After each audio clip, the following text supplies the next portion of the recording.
Adam Nip here with Warden Don McKay for an edition of Webchat with the Mayor, and it is a very busy County Council agenda this coming week, including a couple of big items looming on the Walker Landfill Proposal. You guys are hearing from your peer review team on this very comprehensive report they've submitted, Don.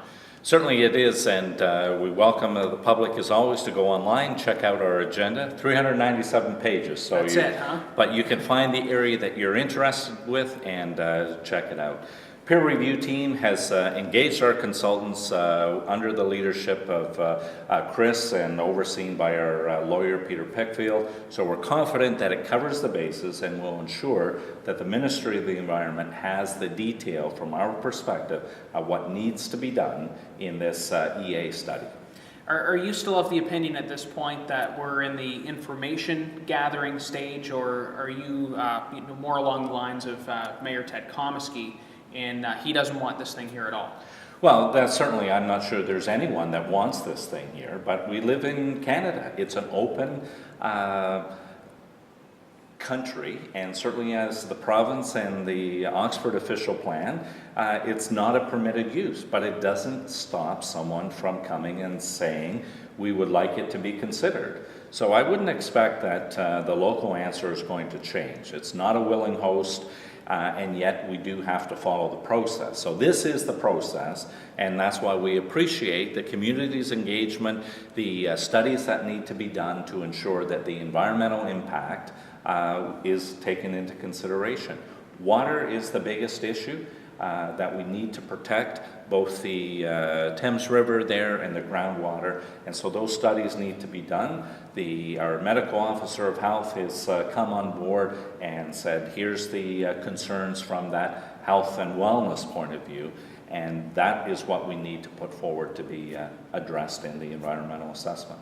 And talking about being an open country, Oxford County has really gotten behind immigration in the last couple of years, and you guys are about to receive some more funding for that purpose. Yes, and the funding will help tell the good news stories about people that have come to Oxford and found a welcome home and the services that they need for themselves and their family. Previously, Oxford has had huge immigration. Most of us only go back a generation or two, and most of that, though, came, and those people were on their own, and they made their way. What we're trying to do is ensure that we're open to any new immigrant and that there is more service available. It's a more complicated society when it comes to the healthcare and education. We want to ensure that people can come and be welcomed and make sure that they're successful, and they'll be contributing to our economy, to our schools, and we look forward to that. Is that why it's so important to fill, some of those needs in our society here in Oxford County? Certainly. The job labor market says we will need new employees.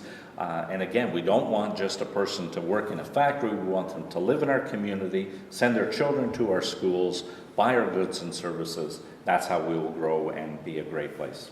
I want to touch on the odor issue on the 11th line. There's a new report coming forward, a possible quick solution here.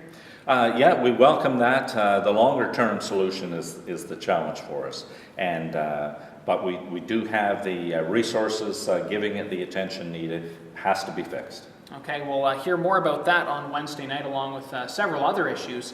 Like we said, pretty thick agenda this week for Oxford County Council. Thank you, Adam.